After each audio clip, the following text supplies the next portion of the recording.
തലമുറകൾ പലത് കടന്നിട്ടും ആ ഗ്രാമത്തിലെ ആളുകൾക്ക് മാത്രം കഷ്ടപ്പാടിനും ബുദ്ധിമുട്ടിനും യാതൊരു കുറവും ഉണ്ടായിരുന്നില്ല. കാരണം ഈ ഗ്രാമത്തെ ചുറ്റി നിറയെ കാടുകളായിരുന്നു. ഗ്രാമ അതിർത്തി കടന്ന് ഈ കാട്ടിലേക്ക് കടക്കുവാൻ അവർക്ക് ഭയവുമായിരുന്നു. അതുകൊണ്ട് അവർക്കുള്ള ഭക്ഷണത്തിനുള്ള വക ഈ ഗ്രാമത്തിൽ കൃഷി ചെയ്തുണ്ടാക്കി അങ്ങനെ ജീവിച്ചു വരികയായിരുന്നു. എന്നാൽ ഒരു ചെറുപ്പക്കാരൻ ഒരിക്കൽ ഗ്രാമാതിർത്തി കടന്ന് ഈ കാട്ടിലേക്ക് കയറണം എന്ന ആഗ്രഹവുമായി മുന്നോട്ട് വന്നു.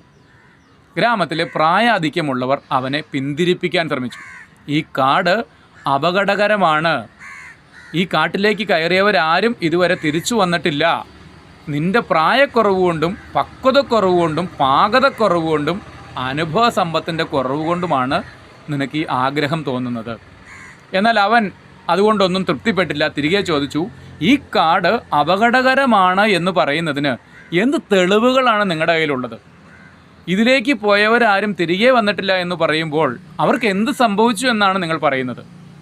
ഇതിനൊന്നും അവർക്ക് മറുപടി ഉണ്ടായിരുന്നില്ല. പക്ഷേ അവർ അവരുടെ വാചകം ആവർത്തിച്ചു കൊണ്ടേയിരുന്നു, ഈ കാട് അപകടകരമാണ്. ധൈര്യമായി ആ ചെറുപ്പക്കാരൻ ആ കാട്ടിലേക്ക് കടന്നു. ആ കൊടും കാട്ടിലൂടെ നടന്ന് അതിനപ്പുറം എത്തിയപ്പോൾ ഭംഗിയുള്ള സമ്പൽ സമൃദ്ധിയുള്ള മറ്റൊരു പ്രദേശം അവന് കാണാൻ സാധിച്ചു. അവിടെ ആളുകളെല്ലാം അതീവ സന്തുഷ്ടരായി ജീവിക്കുന്നു.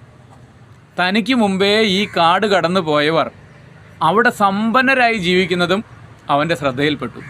അങ്ങനെ അവനും അവരിലൊരാളായി ജീവിക്കാൻ തുടങ്ങി എന്ന് മാത്രമല്ല, ഈ കാട്ടിലൂടെ തൻ്റെ പഴയ ഗ്രാമത്തിലേക്കൊരു വഴി വെട്ടിക്കൊണ്ട് ആ ഗ്രാമവാസികളെ ഈ സമ്പൽ സമൃദ്ധിയുടെ ദേശത്തിലേക്ക് അവൻ എത്തിച്ചു എന്നതാണ് കഥ. അപ്പോൾ ചില ആളുകൾ പ്രായം കൂടുതലുണ്ട്, പക്വത കൂടുതലുണ്ട്, അനുഭവ സമ്പത്ത് കൂടുതലുണ്ട് എന്നൊക്കെ പറഞ്ഞുകൊണ്ട് തെളിവുകളില്ലാത്ത, യുക്തിയില്ലാത്ത ചില കാര്യങ്ങൾ പറഞ്ഞ് നമ്മുടെ ശ്രമങ്ങളിൽ നിന്ന് നമ്മളെ പിൻവലിക്കാൻ ശ്രമിച്ചാലും അതിനൊന്നും വഴങ്ങാതെ കഠിന ശ്രമങ്ങളുമായി നാം മുന്നോട്ട് പോയാൽ നമ്മുടെ ജീവിത വിജയം നമുക്ക് ഉറപ്പിക്കാം. നന്ദി.